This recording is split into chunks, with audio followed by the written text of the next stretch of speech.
Take two, and action. Ladies and gentlemen, your first comedian tonight is becoming a regular in the Bend comedy scene. You may recognize him from such places as Portland News. Ooh, he was reporting the news, he wasn't on the news. Like, nobody was like referring to our next comedian as a Portland man yesterday. Like, no. He's more awesome than that. Ladies and gentlemen, give it up for the amazing Carl Click! Give it up for Carl!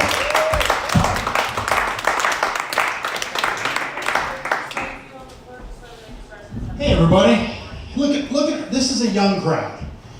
You guys are youthful. I'm probably old enough to be your dad. So, to make you feel at home, I'd like to say that I'm very disappointed in you. You need to make better choices. I am getting up there, man, like, memory. How come I know all the words to Bohemian Rhapsody, but I cannot remember where I left my keys? And I had this very conversation with myself just this morning, I'm not kidding. Where's my phone? I forgot where I put my phone. I'll have my wife call my phone so I can find my phone. Where's my wife? She's not here. I need to call my wife. Where's my phone? In a matter of 10 seconds, I forgot that I had forgotten where I put my phone. Okay, so in my attic at home is a Rubbermaid bin marked Dad's Memories. That's me. And in that bin is a football varsity letter. Now, you can look at me, you know that I'm not a lineman. If I threw a football for you, you'd know I was not the quarterback. I was the team statistician. I was on the sideline with my clipboard and my pens and my calculator and a hat, no kidding, that said, Statman. So it was my job to keep track of like total yards, a couple hundred yards in a game, interceptions, 2 or 3, how many times I got laid, 0. The cheerleaders could not keep their hands off the quarterback, but they were not putting out for Statman. If I went to a dance, I might get lucky if I got to have a slow dance, preferably with my date and not my homeroom teacher, Mr. Johnson. But I am married, and so now I get lucky all the time. Of course, I've been married for 32 years, so getting lucky means this week's episode of House Hunters is not a rerun. Back to football. I did go out for football one year when I was a 7th grader, and I was a late bloomer. I didn't grow until I got older. I was tiny. I was the littlest kid in my class, but I went out for football because my friends did. And I actually went out late for football, so when I got there, I got the last practice uniform. I got a helmet that was so big it basically spun around my head. They gave me a jersey that went down to here, had the number 38 on it. And then they gave me a big set of pants. Then I looked inside, it was also marked with a 38. And I thought, well, this is a very good inventory system for this football team. You match the jersey number with the pants. I didn't realize that 38 on the pants was the waist size. Perspective, I am now 59 years old, and I wear a 38. So I spent my entire 7th grade football season trying to catch the ball with one hand and holding up my pants with the other. This was my whole 7th grade football season, was just like this. So here's how 7th grade football works. There's the first string, and those are the fast kids, the strong kids, the kids that can remember the plays. Then there was the second string, which was just a whole bunch of other kids they put out there so the first kids could run their plays against them, all right? I was on 4th string. So one day, a whole bunch of kids were sick and there was a band field trip or something, so I got promoted up to 2nd string. And so they put the little kid way out on the outside. I was a defensive back, and All of a sudden, the first string runs a play, and they're running it right at me. So I'm standing there, and running at me with the football is a kid named Jay Hauser. Okay? Now, Jay Hauser was big and fast, and his pants fit, and he was the kid in 7th grade who was shaving already. So he's running at me with a football, and on this particular play, there was a missed blocking assignment. I was the missed, nobody blocked me. So I'm standing there, I have no place to hide. What am I getting? This kid's running at me with a football, scared to death. I basically just close my eyes and jump into the air and grab onto whatever I can get, and I'm hanging on to Jay Hauser's helmet. And Jay Hauser keeps running. Because I have made no impact on him at all. Jay Hauser is running, and I'm holding on as tight as I can, basically flying. He's Superman, and I am his cape. And this is probably a good time to remind you of the pants situation. They are now down upon my ankles. Tidy whities are just sitting there, okay, as I'm holding on. So I just kind of lean a little bit, and still nothing happens, and I keep pulling and keep leaning, and I keep pulling and I keep leaning, and finally I pull Jay Hauser to the ground. He gained like 50 yards on the play. So about 5 minutes later, when the coaches stopped laughing, Coach called me over and said, I said, "Hey, Coach, did you see me tackle Jay Hauser?" And then it took a couple more minutes for him to stop laughing. He said, "You know, Click, you're pretty good in math class, aren't you?" And I said, "Yeah, I guess so. I'm getting pretty good grades." He said, "Well, we got a job for you." So the next day when I showed up to practice, I got my hat that said, "Statman."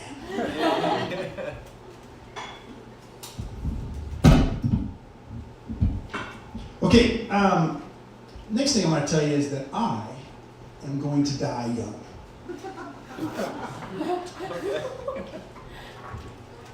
See, no big deal. It is kind of ironic because I don't drink, never smoke, never done drugs. I don't even drive cars fast. In fact, you know, when you're on the freeway and the guy in the fast lane is going at the speed limit, that's me. I prefer that you wave and not do this, but that's me. No, I am going to die young, and I know because my father died at the age of 60 of a heart attack. Okay. I turned 60 this year. His father, my grandfather, died of a heart attack at 39. Okay. It's obviously not the funny part of the show, but so I've come to grips with it, though. You know, you play with the cards that you're dealt, and I was dealt one heart, and it's not very good. So I know that it's genetics, but I'm cool with that. What pisses me off is all the assholes that are going to live longer than me. Example, Keith Richards. You know what Keith Richards is? The Rolling Stones? He's like 76 years old, smokes, drinks, drugs, screws everything with an STD. The guy looks like he's 105. He's going to live longer than I am.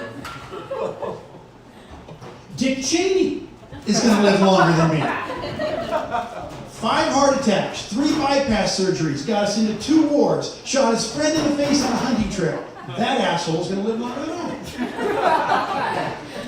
O.J. Simpson. That guy's going to live longer than me, which probably is okay because he needs more time to find the real killers. Pat Robertson is going to live longer than me.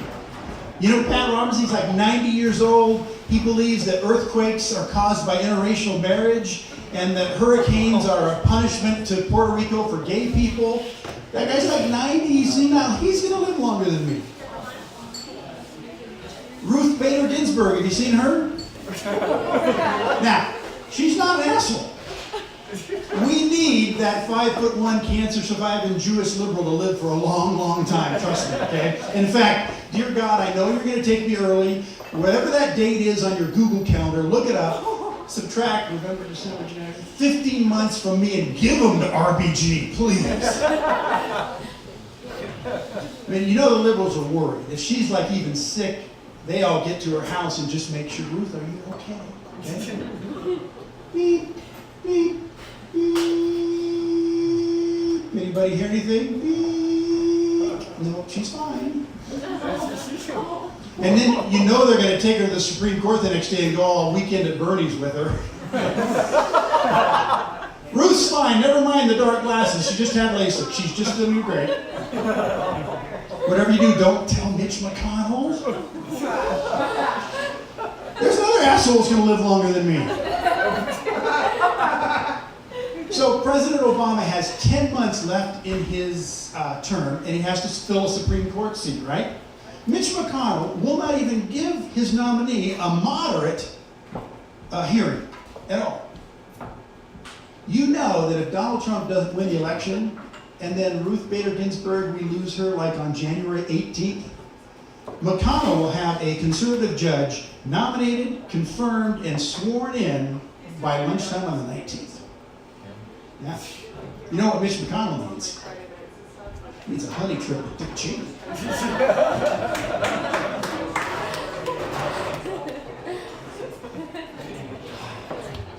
All right, so we're going to go from politics now to religion. When it comes to religion, I am, starts with an A. No, the other one. No, I'm an asshole. I am. Here's how I know that, okay? I don't go to church, but a long time ago I did go to church. And in this session, there were some missionaries there talking about their work in third world countries to bring the word of God to these people. Missionaries were there. And so I'm sitting next to my wife, and missionaries are talking, and I say to my wife, if missionaries do it doggy style, is that a sin? And I knew my wife thought that was funny because I got an elbow in the rib cage. And she said, you're in church, shut the hell up. And I said, you're in church, watch your language. And that's when I got the second elbow in the rib cage. Now I had a follow-up question, which was, if missionaries do it reverse cowgirl, is that a sin? But as I said, I'm an asshole, not an idiot. So I thought, 2 bruised ribs was enough. So the missionary guy tells this story that they're in a country in Indonesia called Papua New Guinea. They're living there with the native people, teaching about Christianity. And at one point, the guy's wife cut his hair, trimmed him up, and then swept up all the hair and put the clippings in the garbage can. And a little native girl was there watching, and she freaked out. She started screaming and yelling and crying, and she grabbed the hair clippings, and she ran out the door of the hut. And the missionaries didn't know what was going on, so they went out and asked her, what's wrong? Why are you so disturbed? And the little girl said, we believe that your spirit is in your hair. And if you put the clippings in the trash can, your spirit dies. What you need to do, what we do, is we take the clippings out into the world. We put them in a stream. We let them blow away the wind, so your spirit becomes one with nature. And then the missionary kind of giggled and said, isn't that silly what they believe? This is why we're there, bringing them Christianity. And the congregation said amen, and he said some other stuff, but I didn't really hear it because his wife was really cute, and I couldn't get that reverse cowgirl thing out of my head. So afterwards, the people came up, and they were talking to him and giving him money for their mission and things, and I went up and I said, can I ask you a question? He said, sure. And I said, so you mock this little girl's belief in the hair and the spirit thing, and what you want her to believe is that 2,000 years ago, a young woman had premarital sex and got pregnant and told the world that God made her pregnant, and for the first and only time in the history of the world, people bought it. And then her son went on to walk on water, change water into wine, heal the blind, then died of crucifixion, was stabbed in the side, put in a tomb. 3 days later, he woke up, had the strength to push away a 2-ton boulder and go out and find all his friends and say, I'm back, bitches! Amen. I said, here's my question. On the probability scale, aren't the girls' feelings and your feelings about equal? And I give the guy credit because he listened to what I had to say.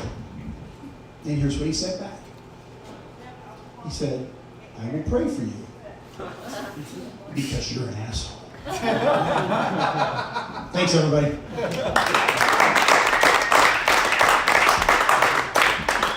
Give it over for Carl, ladies and gentlemen. Carl Flick.